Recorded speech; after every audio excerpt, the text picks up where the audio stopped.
know, dude. Come on! What's wrong with you? Okay, who is she? That's the thing. It's a guy. Fuck you. No, dude, listen! The cousin of that guy you killed, Lyle Rivas, owes me a lot of money. And the dick won't pay. Instead, he said he's gonna have me kill that bitch. Hi-ya! Brucey, you got to chill. For real.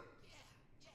Now listen, NB, this guy isn't hiding, but he's a serious... He's a serious cockhound. Oh, so you think of me? No, but the guy knows me, and I don't think anyone would date that fat slob. So, I'm just doing your profile.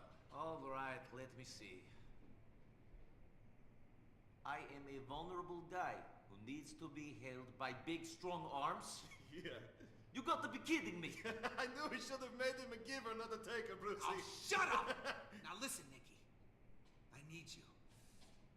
And I will pay heavily for this. Okay. Andromen,